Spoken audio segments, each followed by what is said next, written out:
ಶ್ರೀಮದ್ವಿದ್ಯಾವಾರಿಧಿತೀರ್ಥಗುರುಭ್ಯೋ ನಮಃ.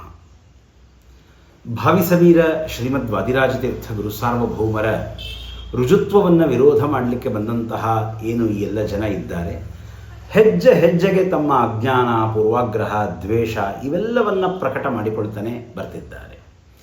ಶ್ರೀಮದ್ ತೀರ್ಥಪ್ರಬಂಧದ ಮಂಗಲಾಚರಣ ಪದ್ಯದಲ್ಲಿರುವಂತಹ ಮನಃ ಅನ್ನುವಂತಹ ಶಬ್ದಕ್ಕೆ ಸ್ವಾಂತೋಪಲಕ್ಷಿತ ಸಜ್ಜನಾನ್ ಅಂತ ಶ್ರೀ ನಾರಾಯಣಾಚಾರ್ಯರು ವ್ಯಾಖ್ಯಾನವನ್ನು ಮಾಡಿ, ಸಕಲ ಸಜ್ಜನರೂ ಸಹಿತ ಈ ಶ್ರೀಮದ್ ತೀರ್ಥಪ್ರಬಂಧದಲ್ಲಿ ವಿಷ್ಣು ಭಕ್ತರಾದ ಸಕಲ ಸಜ್ಜನರು ಅಧಿಕಾರಿಗಳು ಅನ್ನುವುದನ್ನು ತಿಳಿಸಿ ಹೇಳಿದರು. ಅದಾದ ನಂತರ ಅಸ್ಮನ್ ಮೃದುಮಾನಸಸ್ಯ ಅಂತ ಬಂದಾಗ ಎಲ್ಲೆಲ್ಲಿ ಅಧಿಕಾರಿಗಳ ಪ್ರಸಕ್ತಿ ಇದೆಯೋ ಅಲ್ಲಿ ಅಧಿಕಾರಿಗಳನ್ನು ತೆಗೆದುಕೊಳ್ಳಬೇಕು, ಸಜ್ಜನರು ಅಲ್ಲಿ ಗೃಹೀತರಾಗಿದ್ದಾರೆ ಅನ್ನುವುದನ್ನು ತಿಳಿಸಿದರೆ ಮದಭಾವಿಯವರಿಗೆ ಅದು ಸಹನೆಯಾಗಿಲ್ಲ. ತಮ್ಮ ಮತ್ತೊಂದು ಪೂರ್ವಾಗ್ರಹವನ್ನು ತಂದು ಸಮಾಜದ ಮುಂದಿಟ್ಟಿದ್ದಾರೆ. ಕೇಳಿ. ಇಲ್ಲಿ ನಾರಾಯಣಾಚಾರ್ಯರು ಸ್ಪಷ್ಟವಾಗಿ ಎಲ್ಲ ಸಜ್ಜನರ ಮನಸ್ಸನ್ನು ತೆಗೆದುಕೊಳ್ಳಬೇಕು ಅಂತನೋ ವಾಕ್ಯ ಎಲ್ಲೂ ಕೂಡ ಆಡಿಲ್ಲ. ಮೊದಲನೇ ಶ್ಲೋಕದಲ್ಲಿ ಮಂಗಲಾಚರಣವನ್ನು ಎಲ್ಲರೂ ಮಾಡಬೇಕು ಅಂತನೋದಕ್ಕಾಗಿ ಹೇಳಿದ್ದಿದೆ. ಆದರೆ ಈ ಶ್ಲೋಕದಲ್ಲಿ ಎಲ್ಲ ಸಜ್ಜನರನ್ನು ತೆಗೆದುಕೊಳ್ಳುವುದಕ್ಕೆ ಅವಕಾಶ ಸರ್ವಥಾ ಇಲ್ಲ. ಯಾಕಿಲ್ಲ ಅಂತನೋದಕ್ಕೆ ಕಾರಣವನ್ನು ಕೊಡ್ತೇನೆ. ಇದಾನೀಂ ಆದಿಗುರುಂ ಶ್ರೀ ಮಧ್ವಾಚಾರ್ಯಂ ಪ್ರಾರ್ಥಯತೆ ಅಂತ ಹೇಳಿ ಆದಿಗುರುಗಳಾದ ಮಧ್ವಾಚಾರ್ಯರಿಗೆ ಪ್ರಾರ್ಥನೆಯನ್ನು ಮಾಡಿದಂತಹ ಶ್ಲೋಕ ಇದು ಮೂರನೇ ಶ್ಲೋಕ. ಇದಾದ ಮೇಲೆ ವಾಗೀಶ ತೀರ್ಥರನ್ನು ಪ್ರಾರ್ಥನೆ ಮಾಡಿದಂತಹ ಶ್ಲೋಕ ಮುಂದಿನ ಶ್ಲೋಕ. ಅಲ್ಲಿ ಸ್ವಗುರುಂ ಪ್ರತಿ ಮನೋನೈರ್ಮಲ್ಯಾದಿಕಂ ಪ್ರಾರ್ಥಯತೆ ಅಂತ ಹೇಳಿದ್ದಾರೆ. ಇವು ಎರಡೂ ಶ್ಲೋಕಗಳು ಪರಸ್ಪರ ಪೂರಕವಾದದ್ದು. ಆದಿಗುರುಗಳನ್ನು, ತಮ್ಮ ವಿದ್ಯಾಗುರುಗಳನ್ನು, ಸ್ವಗುರುಗಳನ್ನು ಪ್ರಾರ್ಥನೆ ಮಾಡುವುದಕ್ಕಾಗಿ ಹೇಳಿದಂತಹ ಎರಡು ಶ್ಲೋಕಗಳು. ಈ ಶ್ಲೋಕದಲ್ಲಿ ನೋಡಿ, ವಾಗೀಶ ತೀರ್ಥರಿಗೆ ಪ್ರಾರ್ಥನೆಯನ್ನು ಮಾಡಬೇಕಾದ್ರೆ ವಾಗೀಶ ತೀರ್ಥ ಮುನಿವರ್ಯ ಭವದ್ದಯಾಂಬು ಯೋಗೇನ ಪಾವಯ ಮನೋಗ್ರಹಂ ಅನ್ವಹಮ್ಮೆ ನಾಗೇಂದ್ರ ತಲ್ಪ ಮಧಿರೋಪಯ ತತ್ಪದಾಬ್ಜ ರಾಗೇಣ ರಂಜಯ ಕಲಿಂಜಯ ತದ್ವಿವಿಕ್ಷುಂ ಅಂತನ್ನುವುದಾಗಿ ಹೇಳ್ತಾರೆ. ಇಲ್ಲಿ ಮೇ ಮನೋಗ್ರಹಂ ಅಂತ ಹೇಳ್ತಾರೆ. ಇದು ತೀರ್ಥಪ್ರಬಂಧವನ್ನು ಬರೆಯೋದಕ್ಕೆ ಹೊರಟವರು ಯಾರು? ವಾದಿರಾಜ ಗುರು ಸಾರ್ವಭೌಮರು. ಯಾತ್ರೆಯನ್ನು ಮಾಡಲಿಕ್ಕೆ ಹೊರಟವರು ಯಾರು? ವಾದಿರಾಜ ಗುರು ಸಾರ್ವಭೌಮರು. ಹಾಗಿದ್ದರೆ ಪ್ರಾರ್ಥನೆ ಮಾಡುವಂಥವರು ಯಾರು? ವಾದಿರಾಜ ಗುರು ಸಾರ್ವಭೌಮರು.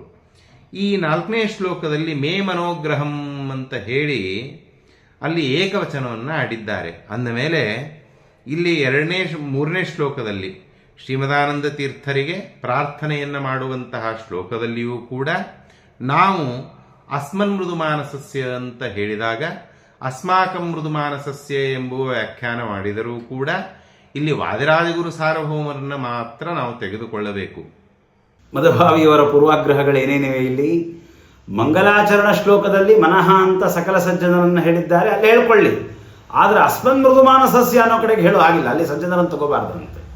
ಅಲ್ಲಿ ಅಸ್ಮನ್ ಮೃದುಮಾನಸಸ್ಯ ಅಂತ ಬಹುವಚನ ಇದೆಯಲ್ಲ, ಅಸ್ಮತ್ ಶಬ್ದವಿದೆಯಲ್ಲ ಅಂದರೆ ಇಲ್ಲ, ಅದರ ಮುಂದಿನ ಶ್ಲೋಕದಲ್ಲಿ ಮೇ ಅಂತ ಹೇಳಿದ್ದಾರೆ, ಅನ್ವಹಂ ಮೇ ಅಂತ ರಾಜರು ಹೇಳಿದ್ದಾರೆ. ಅಲ್ಲಿ ಏಕವಚನ ಇದೆಯಲ್ಲ, ಅದಕ್ಕೆ ಇಲ್ಲಿ ಏಕವಚನ ತಗೋಬೇಕಂತೆ. ಮನಃ ಅನ್ನುವ ಶಬ್ದದಲ್ಲಿರುವ ಸಜ್ಜನರನ್ನು ತೆಗೆದುಕೊಳ್ಳಬಾರದಂತೆ. ಮೇ ಅನ್ನೋ ಮುಂದೆ ಮತ್ತೊಂದು ಶ್ಲೋಕದಲ್ಲಿರ್ತಕ್ಕಂತಹ ಏಕವಚನವನ್ನು ಇಲ್ಲಿ ತಗೊಳ್ಬೇಕಂತೆ. ವಿಚಿತ್ರವಾದ ಪೂರ್ವಾಗ್ರಹ. ಮಧುಭಾವಿಯವರೇ, ನನ್ನ ಪ್ರತಿಪಾದನೆಯನ್ನು ಕೇಳಿ. ಅಸ್ಮನ್ ಮೃದುಮಾನಸಸ್ಯ ಅನ್ನುವ ಕಡೆಯಲ್ಲಿ ಸಜ್ಜನರನ್ನೂ ತೆಗೆದುಕೊಳ್ಳಬೇಕು, ರಾಜರನ್ನೂ ತೆಗೆದುಕೊಳ್ಳಬೇಕಂತ ಹೇಳಿಬಿಟ್ಟಿದ್ದೇವೆ ನಾವಲ್ಲಿ. ಸಜ್ಜನರಲ್ಲಿ ಆಯಾಸ, ಅಜ್ಞಾನ, ಅಬೋಧಾದಿಗಳೇನಿವೆ ಅವೆಲ್ಲವೂ ಕೂಡ ವಾಸ್ತವಿಕವಾಗಿ ಇದ್ದದ್ದು. ಅದರ ಪರಿಹಾರಕ್ಕೆ ರಾಜರು ಮಾರ್ಗವನ್ನು ತೋರಿಸ್ತಾ ಇದ್ದಾರೆ, ಆಚಾರ್ಯರನ್ನು ಹೇಗೆ ಪ್ರಾರ್ಥನೆ ಮಾಡಬೇಕನ್ನೋದನ್ನು ತೋರಿಸ್ತಾ ಇದ್ದಾರೆ ಅನ್ನೋದು ಉತ್ತರ. ರಾಜರಲ್ಲಿ ಏನು ಬಂದರೆ ಆ ಆಯಾಸ, ಅಬೋಧಾದಿಗಳ ಪ್ರಸಕ್ತಿ ಬಂತಲ್ಲ ಅಂದರೆ ಅದು ಕೇವಲ ವಿಡಂಬನೆ ಅನ್ನುವುದನ್ನು ನಾವು ಸ್ಪಷ್ಟವಾಗಿ ತಿಳಿದಿದ್ದೇವೆ, ಸ್ಪಷ್ಟವಾಗಿ ಹೇಳಿದ್ದೇವೆ. ಮನಃ ಅನ್ನುವ ಕಡೆಯಲ್ಲಿರುವ ಸಜ್ಜನರನ್ನು ಬಿಟ್ಟುಬಿಡಬೇಕಂತ, ಅದು ಅಲ್ಲಿಂದ ತರಬೇಡ್ರಿ. ಮೇ ಅಂತ ಏಕವಚನ ಇದೆಯಲ್ಲ, ಹಾಗೆ ಇಲ್ಲಿ ಬಹುವಚನಕ್ಕೂ ಏಕವಚನದ ಅರ್ಥವನ್ನು ಮಾಡಬೇಕಂತೆ. ಇಂಥ ವಿಚಿತ್ರವಾದ ಪೂರ್ವಾಗ್ರಹದವರು ಶ್ರೀ ನಾರಾಯಣಾಚಾರ್ಯರೇ ಇದಕ್ಕೆ ಉತ್ತರವನ್ನು ಕೊಡ್ತಾರೆ. ಅದ್ಭುತವಾದ ಉತ್ತರವನ್ನು ಕೊಡ್ತಾರೆ. ಮಧುಭಾವಿಯವರೇ, ನೀವು ಹೀಗೇ ಪ್ರಶ್ನೆ ಮಾಡ್ತಾ ಇರ್ರಿ, ಸಜ್ಜನರಿಗೆ ತತ್ವಗಳು ತಿಳಿತಾ ಹೋಗ್ತವೆ. ಇವರಿಗೆ ಸಮಸ್ಯೆ ಆಗುತ್ತೆ ಅನ್ನೋ ಕಾರಣಕ್ಕೋಸ್ಕರ ಮಂಗಲಾಚರಣ ಪದ್ಯದಲ್ಲಿರುವ ಮನಃ ಅನ್ನುವ ಶಬ್ದದಿಂದ ಸಜ್ಜನರು ಸೂಚಿತರಾದರೂ ಇಲ್ಲಿ ತೆಗೆದುಕೊಳ್ಳಬಾರದು ಅಂತ ಹೇಳಿಬಿಟ್ರು. ಆದರೆ ಶ್ರೀನಾರಾಯಣಾಚಾರ್ಯರು ಇದಕ್ಕೆ ಅದ್ಭುತವಾದಂತಹ ಉತ್ತರವನ್ನು ಕೊಟ್ಟಿದ್ದಾರೆ. ಮಂಗಲಾಚರಣ ಪದ್ಯ ಬೇರೆ, ತೀರ್ಥ ಪ್ರಬಂಧದ ವರ್ಣನೆಗಳು ಬೇರೆ, ಸ್ತೋತ್ರ ಬೇರೆ ಅಂತ ಭ್ರಾಂತರಾಗಿದ್ದಾರೆ ಮದಭಾವಿಯವರು. ನಮ್ಮ ಶ್ರೀನಾರಾಯಣಾಚಾರ್ಯರು ಹೇಳ್ತಾರೆ, ಪ್ರಪ್ರಥಮ ಶ್ಲೋಕವೂ ಸಹಿತ ತೀರ್ಥ ವರ್ಣನಾತ್ಮಕವಾದದ್ದು, ತೀರ್ಥ ಪ್ರಬಂಧದ ಭಾಗವೇ, ಪ್ರತ್ಯೇಕ ಅಲ್ಲ. ಅದನ್ನು ಬಿಡಲಿಕ್ಕೆ ಬೇರೆ ಕಾರಣವಿಲ್ಲ. ಒಂದು ಗ್ರಂಥಕ್ಕೆ ಇವರ ಅಧಿಕಾರಿಗಳು ಅಂತ ಹೇಳಿ ಆ ಗ್ರಂಥಕಾರರು ತಿಳಿಸಿ ಹೇಳಿದಾಗ, ಆ ಗ್ರಂಥದಲ್ಲಿ ಅಧಿಕಾರಿಗಳ ಪ್ರಸಕ್ತಿ ಎಲ್ಲೆಲ್ಲಿ ಬರ್ತದೆಯೋ ಅಲ್ಲೆಲ್ಲ ಕಡೆಯಲ್ಲಿಯೂ ಗ್ರಾಹ್ಯ, ಅಲ್ಲೆಲ್ಲ ಕಡೆಯಲ್ಲೂ ಗ್ರಾಹ್ಯ. ಮೊಟ್ಟ ಮೊದಲ ಪದ್ಯದಲ್ಲೇ ತೋರಿಸಿಕೊಟ್ಬಿಟ್ರು. ಮನಃ ಅಂತ ಹೇಳಿದ್ದಾರೆ, ಮನಸ್ಸಿಗೆ ಬೋಧನೆ ಮಾಡ್ತಾ ಇದ್ದಾರೆ. ಅಲ್ಲಿಗೆ ತಂದು ತೋರಿಸಿದರು ಶ್ರೀನಾರಾಯಣಾಚಾರ್ಯರು. ಸಂಬಂಧವನ್ನೂ ಸಹಿತ ತೋರಿಸಿದರು. ಮನಸ್ಸಿನಲ್ಲಿ ವಿಷ್ಣು ಭಕ್ತಿ ಇರ್ತದೆ. ಹೀಗಾಗಿ ಯಾರ್ಯಾರ ಮನಸ್ಸಿನಲ್ಲಿ ವಿಷ್ಣು ಭಕ್ತಿ ಇದೆಯೋ, ಯಾರ್ಯಾರು ಭಗವಂತನ ಚಾರಿತ್ರಗಳಲ್ಲಿ ವಿಹಾರವನ್ನು ಮಾಡ್ತಾರೆಯೋ ಅವರೆಲ್ಲರನ್ನೂ ತೆಗೆದುಕೊಳ್ಳಬೇಕು ಅಂತ ತೋರಿಸಿಕೊಟ್ಟರು. ಅದಾದ ನಂತರ ಸಕಲ ಸಜ್ಜನ ಮನೋರಂಜಕ ಅಂತ ಹೇಳಿ ಏನೆಲ್ಲ ಈ ತೀರ್ಥಕ್ಷೇತ್ರದ ವರ್ಣನೆ ಇದೆ, ವಿಷಯ ಸಕಲ ತೀರ್ಥಕ್ಷೇತ್ರಗಳಿವೆ, ಅದು ಸಜ್ಜನರ ಮನಸ್ಸನ್ನು ಆನಂದಗೊಳಿಸ್ತದೆ. ಹೇಗೆ ಪ್ರಾರ್ಥನೆ ಮಾಡಬೇಕಂತೇಳಿ ಶಿಕ್ಷಣವನ್ನು ಮಾಡ್ತದೆ ಅಂತ ಹೇಳಿ ವಿಷಯವನ್ನೂ ನಿರೂಪಣೆ ಮಾಡಿದರು. ಆಗಲೂ ಸಕಲ ಸಜ್ಜನರು ಅನ್ನೋದನ್ನು ತಿಳಿಸಿ ಹೇಳಿದರು. ಇನ್ನು ಮೊಟ್ಟ ಮೊದಲನೆಯ ಶ್ಲೋಕ ಇವರು ಹೇಳೋ ಹಾಗೆ ಅದು ಮಂಗಲಾಚರಣ, ಆದ್ದರಿಂದ ಅದಕ್ಕೆ ಬಿಡಬೇಕು. ಹಾಗಿಲ್ಲಪ್ಪ, ಮಂಗಲಾಚರಣವೂ ತೀರ್ಥವರ್ಣನಾತ್ಮಕವಾದದ್ದು. ಅದಕ್ಕೆ ಭಗವಂತನನ್ನ ತೀರ್ಥರಾಜವಾದ ಸಮುದ್ರಕ್ಕೆ ಹೋಲಿಸಿದರು. ಪರಮಾತ್ಮ ಎಲ್ಲದಕ್ಕೂ ತೀರ್ಥತ್ವಪ್ರದ, ದೇವರ ಸಾನ್ನಿಧ್ಯದಿಂದಲೇನೆ ಸಕಲ ತೀರ್ಥಗಳಿಗೂ ತೀರ್ಥತ್ವ ಬರ್ತದೆ. ತೀರ್ಥತ್ವ ಅಂದರೆ ಪಾವಿತ್ರ್ಯ. ಸಕಲ ತೀರ್ಥಗಳು ಯಾಕೆ ಪವಿತ್ರವಾದವು? ಭಗವಂತನ ಸಾನ್ನಿಧ್ಯದಿಂದ. ಆ ಭಗವಂತನ ಸಾನ್ನಿಧ್ಯವನ್ನು ತೋರಿಸುವುದಕ್ಕೆ ಪರಮಾತ್ಮನಿಂದಲೇ ಅವು ತೀರ್ಥವಾಗಿವೆ ಅನ್ನೋದನ್ನು ತೋರಿಸಲಿಕ್ಕೆ ತೀರ್ಥರಾಜರಾದಂತಹ ಸಮುದ್ರಕ್ಕೆ ಭಗವಂತನ ಹೋಲಿಕೆಯನ್ನು ನೀಡಿದರು, ಭಗವಂತನಿಗೆ ದೃಷ್ಟಾಂತವನ್ನಾಗಿ ನೀಡಿದರು. ದೃಷ್ಟಾಂತ ಊನ ದೃಷ್ಟಾಂತ ಮದಭಾವಿಯವರೇ ನೆನಪಿರಲಿ, ಆಯಿತೇ? ಹೀಗಾಗಿ ಅಭಿವರ್ಣ್ಯಮಾನ ತೀರ್ಥಾನಾಂ ಸಮುದ್ರಸ್ಯ ಅಧಿಪತಿತ್ವೇನ ಹರೇಹೇ ಸಕಲತೀರ್ಥಸ್ವಾಮಿತ್ವ ದ್ಯೋತನಾಯ ಸಮುದ್ರತ್ವೋಕ್ತಿ ತಥಾ ತತ್ರ ತೀರ್ಥಾನಾಂ ಪವಿತ್ರೀಕರಣ ಶಕ್ತಿರಪಿ ಹರಿಸನ್ನಿಧಾನಾದೇವೇತಿ ದ್ಯೋತ್ಯತೆ. ಸಕಲ ತೀರ್ಥರಾಜನಾಗಿದ್ದಾನೆ ನಮ್ಮ ಸ್ವಾಮಿ. ಅದಕ್ಕಾಗಿ ಮೊಟ್ಟ ಮೊದಲ ಶ್ಲೋಕದಲ್ಲಿ ಏನು ಭಗವಂತನನ್ನ ವರ್ಣನೆ ಮಾಡ್ತಾ ಇದ್ದಾರೆ, ಅದೂ ಸಹಿತ ತೀರ್ಥ ಪ್ರಬಂಧವೇ, ತೀರ್ಥದ ವರ್ಣನೆಯೇ ಇದೆ. ಇನ್ನು ಎರಡನೆಯದು, ಯಾಕೆ ಸಮುದ್ರದ ದೃಷ್ಟಾಂತವನ್ನು ಕೊಟ್ಟರು? ಸಕಲ ತೀರ್ಥರಾಜರಾದಂತಹ ಸಮುದ್ರದ ದೃಷ್ಟಾಂತವನ್ನು ಕೊಡ್ತಾ ಇರೋದರಿಂದ ಸಕಲ ತೀರ್ಥಗಳಿಗೂ ತೀರ್ಥತ್ವವನ್ನು ಸ್ವಾಮಿ ನೀಡ್ತಾ ಇದ್ದಾನೆ ಅನ್ನುವುದನ್ನು ತೋರಿಸಿಕೊಟ್ಟರು.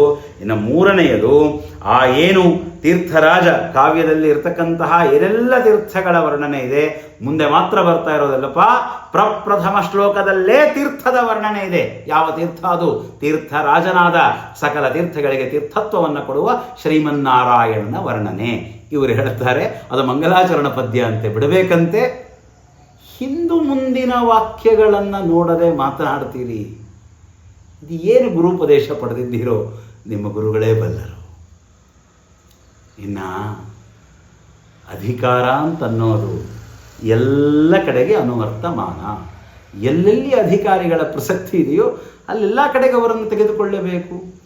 ಅಸ್ಮನ್ ಮೃದುಮಾನಸಸ್ಯ ಅಂತ ತೆಗೆದುಕೊಂಡಾಗ ಅಲ್ಲಿ ಬಹುವಚನವಿದೆ. ಹೀಗಾಗಿ ಮನಃಶಬ್ದದಿಂದ ಅಸ್ಮತ್ ಶಬ್ದದ ಬಗ್ಗೆ ಮಾತ್ರ ಸ್ಪರ್ಶ ಮಾಡಿದ್ರಲ್ಲ, ಮನಃಶಬ್ದವನ್ನು ಕೈಬಿಟ್ರಿ ಯಾಕೆ ನೀವು? ಅಸ್ಮನ್ ಮಾನಸಸ್ಯ, ಸಕಲ ಸಜ್ಜನರ ಏನು ಮನಸ್ಸಿನೊಳಗಡೆಗೆ ಆಯಾಸ ಅಬೋಧಾದಿಗಳಿದೆಯೋ ಅದನ್ನು ಪರಿಹಾರ ಮಾಡಿಕೊಳ್ಳುವ ಕ್ರಮವನ್ನು ರಾಜರು ತಿಳಿಸಿ ಹೇಳ್ತಾ ಇದ್ದಾರೆ. ಮತ್ತೆ ಮಧುಭಾವಿಯವರೇ ನಾವು ಅಸ್ಮನ್ ಮಾನಸಸ್ಯ ಅಸ್ಮನ್ ಮೃದುಮಾನಸಸ್ಯ ಅನ್ನುವ ಕಡೆಯಲ್ಲಿ ರಾಜರಿಲ್ಲ ಅಂತ ಹೇಳ್ತಾನೆ ಇಲ್ಲ. ಅಸ್ಮನ್ ಮೃದುಮಾನಸಸ್ಯ ಅನ್ನುವಂತಹ ಶಬ್ದದಲ್ಲಿ ಸಜ್ಜನರೂ ಇದ್ದಾರೆ, ರಾಜರೂ ಇದ್ದಾರೆ. ಹಿಂದಿನ ನನ್ನ ವಿಡಿಯೋವನ್ನು ನೋಡಿ, ಪ್ರತಿಪಾದನೆಯನ್ನು ಕೇಳಿ. ಅಸ್ಮನ್ ಮೃದುಮಾನಸಸ್ಯ ಅನ್ನುವ ಕಡೆಯಲ್ಲಿ ನಾವು ರಾಜರನ್ನು ತ್ಯಾಗ ಮಾಡಬೇಕು ಅಂತ ಹೇಳೇ ಇಲ್ಲ. ಆಯಾಸ ಅಬೋಧ ಇತ್ಯಾದಿಗಳು ಯಾರಲ್ಲಿ ಇವೆಯೋ ಅಲ್ಲಿ ಆ ಸಜ್ಜನರನ್ನು ಅಲ್ಲಿ ತೆಗೆದುಕೊಳ್ಳಬೇಕು. ರಾಜರಲ್ಲೂ ಆಯಾಸ ಅಬೋಧಾದಿಗಳು ಬಂತಲ್ಲ, ವಿಡಂಬನೆಯನ್ನು ಮಾಡ್ತಾ ಇದ್ದಾರೆ, ಲೋಕಶಿಕ್ಷಣವನ್ನು ಮಾಡ್ತಾ ಇದ್ದಾರೆ. ಸ್ಥಾನ ಧರ್ಮದ ವಿಷಯವಿದೆ ಅಲ್ಲಿ. ಆನಂತರದೊಳಗೆ ಸಜ್ಜನರು ಹೇಗೆ ತಾವು ಪ್ರಾರ್ಥನೆಯನ್ನು ಮಾಡಬೇಕು ಅನ್ನುವುದನ್ನು ತಾವು ಆಚರಿಸಿ ತೋರಿಸ್ತಾ ಇದ್ದಾರೆ. ಇದನ್ನು ಅಭಿನೀಯ ಪ್ರದರ್ಶಯತೆ ಅಂತಾರೆ. ಹೇಗೆ ಪ್ರಾರ್ಥನೆ ಮಾಡಬೇಕು ಅಂದರೆ ಸ್ವಯಂ ತಾವೇ ಪ್ರಾರ್ಥನೆ ಮಾಡಿ ತೋರಿಸ್ತಾ ಇದ್ದಾರೆ ರಾಜರು. ಆಯಾಸ ಅಜ್ಞಾನ ಇತ್ಯಾದಿಗಳಿದೆ ಅಂತ ಹೇಳಿದಾಗ ಅದು ವಿಡಂಬನಾರ್ಥವಾಗಿ, ದುರ್ಜನರ ಮೋಹನಾರ್ಥವಾಗಿ ಮತ್ತು ಸಜ್ಜನರ ಶಿಕ್ಷಣಕ್ಕಾಗಿ ಈ ರೀತಿಯಾಗಿ ಪ್ರಾರ್ಥನೆ ಮಾಡಿ ಅಂತ. ಹೀಗಾಗಿ ಅಸ್ಮನ್ ಮೃದುಮಾನಸಸ್ಯ ಅನ್ನುವಂತಹ ಕಡೆಯೊಳಗಡೆಗೆ ಏನು ಅಬೋಧಾದಿ ಜನಿತ ಮನಸ್ತಾಪ ಇತ್ಯಾದಿಯಾಗಿ ನಮ್ಮ ಶ್ರೀ ನಾರಾಯಣಾಚಾರ್ಯರೇ ಹೇಳಿದ್ದಾರೆಯೋ ಆ ಅಬೋಧಾದಿಗಳು ಸಜ್ಜನರಿಗೆ ಅನ್ವಯ. ರಾಜರಲ್ಲಿ ಹೇಗೆ ಅರ್ಥ ಮಾಡಿಕೊಳ್ಳಬೇಕು? ಈ ಕ್ರಮದಲ್ಲಿ ಅರ್ಥವನ್ನು ಮಾಡಿಕೊಳ್ಳಬೇಕು. ಸ್ಪಷ್ಟವಾಗಿದೆ ವಿಷಯ. ಮಂಗಲಾಚರಣ ಪದ್ಯದಲ್ಲಿ ಬಿಡಬೇಕಂತೆ, ಅಲ್ಲಿ ಮನಃ ಅನ್ನುವ ಕಡೆಯಿಂದ ಇಲ್ಲಿಗೆ ತರಬಾರದಂತೆ, ಆದರೆ ಮುಂದಿನ ಪದ್ಯದಲ್ಲಿರುವ ಮೇ ಅನ್ನುವ ಏಕವಚನವನ್ನು ಇಲ್ಲಿಗೆ ತರಬೇಕಂತೆ.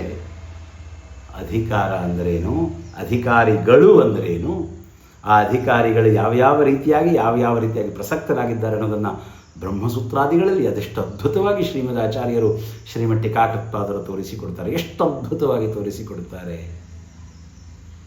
3ನೇ ಅಧ್ಯಾಯದ ಬ್ರಹ್ಮಸೂತ್ರವನ್ನು ಅಧ್ಯಯನ ಮಾಡಿ ಆಗ ಗೊತ್ತಾಗ್ತದೆ ಯಾವ ಅಧಿಕಾರಿಗಳನ್ನು ಯಾವ ಸಂದರ್ಭದಲ್ಲಿ ವಿಭಿನ್ನವಾದ ಅಧಿಕಾರಿಗಳಿದ್ದಾರೆ. ಒಂದೇ ರೀತಿಯ ಅಧಿಕಾರಿಗಳಿಲ್ಲ. ಬ್ರಹ್ಮದೇವರಿಂದ ಆರಂಭ ಮಾಡಿಕೊಂಡು ಮನುಷ್ಯೋತ್ತಮರವರೆಗೆ ಅಲ್ಲಿ ಅಧಿಕಾರಿಗಳನ್ನು ಹೇಳಿದ್ದಾರೆ. ಯಾವಾಗ ಯಾರನ್ನು ಯಾವ ರೀತಿ ತೆಗೆದುಕೊಳ್ಳಬೇಕು ಅನ್ನೋದನ್ನು ಶ್ರೀಮದಾಚಾರ್ಯರು ಪರಿಸ್ಪಷ್ಟವಾಗಿ ತೋರಿಸಿಕೊಟ್ಟಿದ್ದಾರೆ. ಅದೆಲ್ಲದರ ಪಾಠ ಹೇಳಬೇಕೇನು ಮದಭಾವಿಯವರೇ? ನಿಮಗೆ ಪ್ರಶ್ನೆ ಮಾಡಿದರೆ ಮದಭಾವಿಯವರೇ, ಪ್ರಶ್ನೆಯಲ್ಲಿ ಸತ್ವ ಇರಬೇಕು. ಕೇವಲ ಪೂರ್ವಾಗ್ರಹ, ಅಜ್ಞಾನ, ಅಧಿಕಾರ ಅಂದರೆ ಏನಂತ ಗೊತ್ತಿಲ್ಲ, ಅಧಿಕಾರಿಗಳಂದ್ರೆ ಏನು ಗೊತ್ತಿಲ್ಲ, ಅಲ್ಲಿ ಬಿಡಬೇಕು ಯಾಕೆ, ಇಲ್ಲಿ ಹಿಡಿಬೇಕು ಯಾಕೆ, ಕಾರಣವಿಲ್ಲ. ಇವರು ಹೇಳ್ತಾರೆ, ಇನ್ನೊಬ್ಬರು ಒಪ್ಪಬೇಕು ಅನ್ನುವ ಹಾಗೆ ಮಾತನಾಡುತ್ತಾರೆ. ನಿಮ್ಮ ಮಾತಿಗೆ ಶ್ರೀನಾರಾಯಣಾಚಾರ್ಯರೇ ಉತ್ತರವನ್ನು ಕೊಟ್ಟಿದ್ದಾರೆ. ಮೊಟ್ಟ ಮೊದಲ ಶ್ಲೋಕವು ತೀರ್ಥ ಪ್ರಬಂಧ, ಅದು ತೀರ್ಥವರ್ಣನಾತ್ಮಕವಾದದ್ದು. ತೀರ್ಥವರ್ಣನಾತ್ಮಕವಾದಾಗ ಅದು ಮಂಗಲಾಚರಣೆ ಹೇಗಾಗುತ್ತೆ ಅದಕ್ಕೂ ಉತ್ತರ ಕೊಟ್ಟಿದ್ದಾರೆ.